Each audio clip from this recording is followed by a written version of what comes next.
Good news and bad news. The bad news first. I'm not on the schedule! Ah! But the good news is, I get to help my mom make a cheese ball.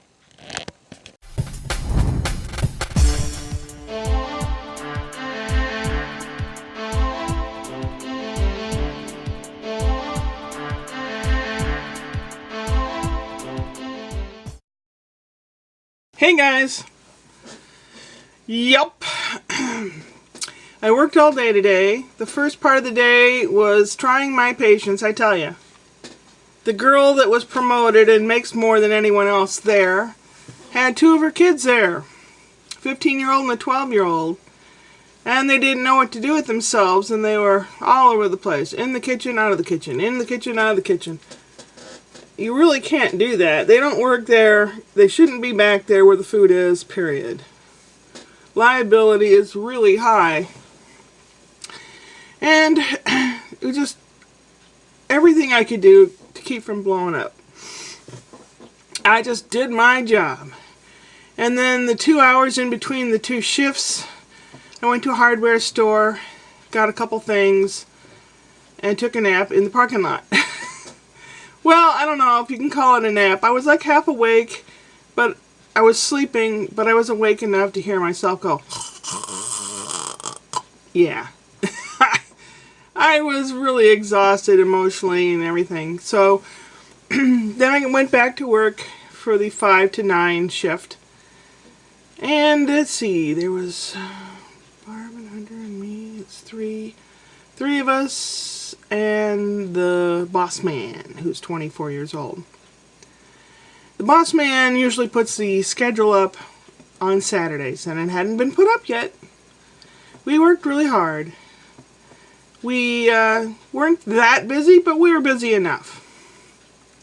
The Cardinals played San Francisco and lost, so we have one more chance to be in the World Series, which I think is being played tomorrow. I don't know. I think so.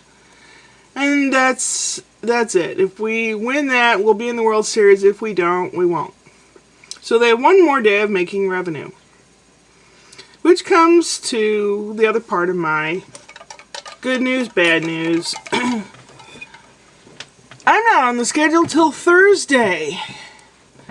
Thursday from 11 to rush is what he wrote. 11 to rush. He put the schedule up at the last minute so no one would see it and complain. Well, what about people that show up to work tomorrow morning thinking that they work tomorrow morning and they don't? He cut everyone's hours. We are down to maybe 6 hours for the whole week, which comes out to $42 a week.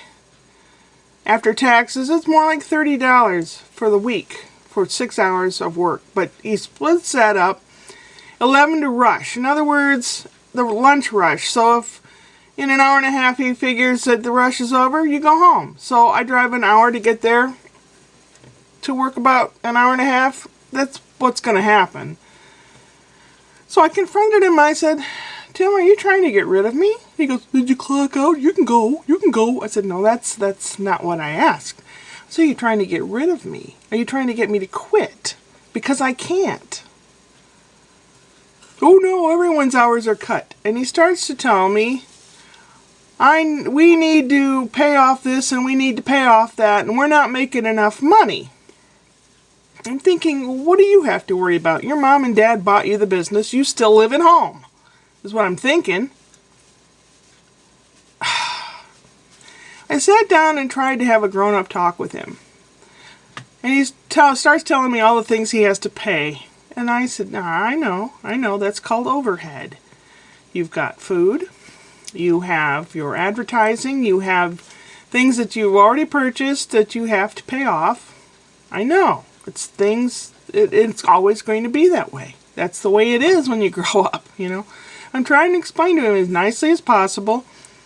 I said, maybe there's another way to save money. If he thinks that he's going to be working all by himself there, and have someone for maybe 2 hours when they're really busy, and then he can handle everything, I can tell you right now it isn't going to work. So if they're trying to save money, they're just going to cut their nuts off. Pardon my French.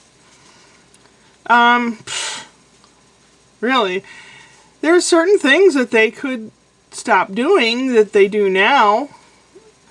They have to think wiser. They have to choose wiser about how they're going to run their sales or their slices of pizza. You know, are we going to discontinue them on the weekend? Do we get enough business? Are we throwing pizza away?